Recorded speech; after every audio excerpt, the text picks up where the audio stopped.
She walked into the gym with her head low, clutching her backpack like it was her only shield. No one knew her name.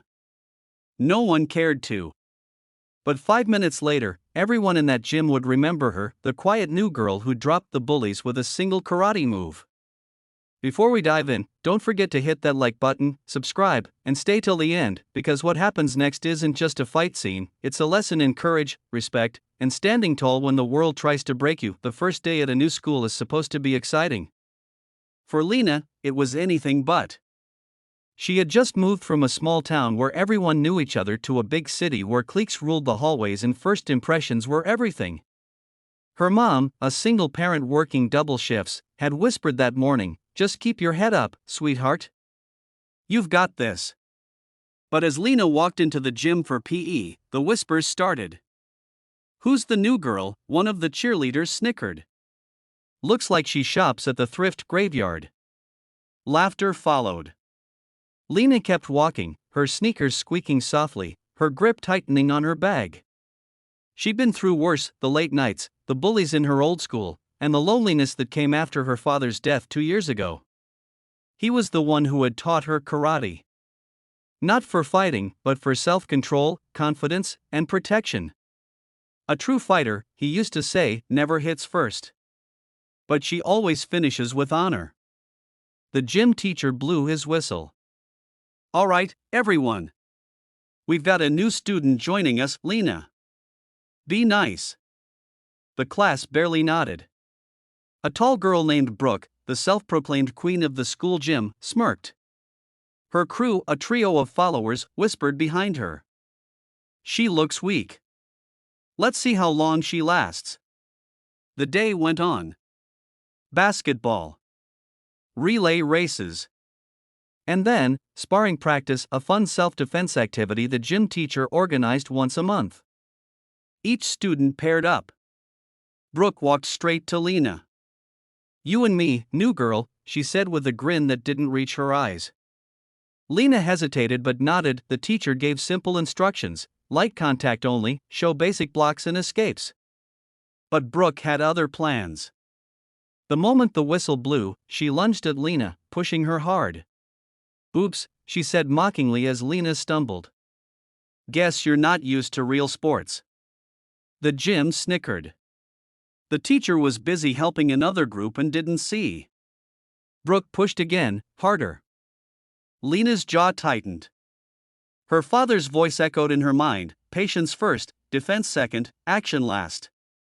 Brooke's friends started cheering her on. "Show her who's boss," one yelled.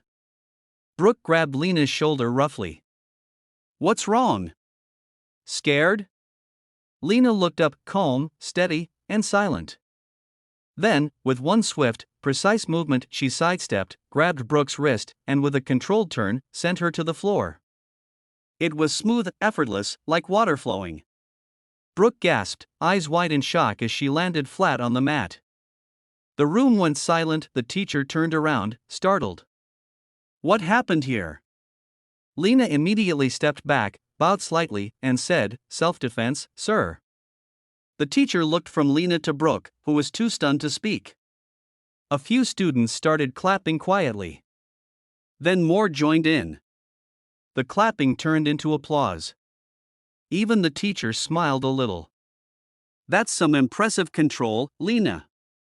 I think you just taught everyone a valuable lesson." Brooke's face turned red. She got up and stormed off, embarrassed and furious. But Lena didn't smile or boast. She just picked up her bag and sat quietly on the bench, her heart pounding, her father's words still ringing in her ears. Honor isn't about winning. It's about doing what's right even when they don't deserve it. Later that day, as Lena was leaving school, Brooke caught up with her. For a second, Lena braced herself. But Brooke's voice was softer this time. "Hey, about earlier. I shouldn't have done that. You're pretty good." Lena smiled faintly. "You're not bad either. Just aim for respect next time, not fear." Brooke looked down, ashamed but thoughtful. That small exchange planted a seed, one that would change both of them. The next week, the gym wasn't filled with whispers about the new girl. Instead, everyone wanted to learn a few moves from her. Brooke even joined in. They weren't friends yet, but they weren't enemies either. A weeks passed, and Lena started to find her place. Not by fitting in, but by standing out in her own quiet strength. She volunteered to help others learn self-defense. The shy students who used to hide in corners now practiced beside her. And slowly, the same gym that had once echoed with mockery now echoed with encouragement. Clapperboard closing narration, emotional music rising. When you're new, when you're different, when people test you, remember Lena's story. You don't have to shout to be strong. You don't have to fight to be brave.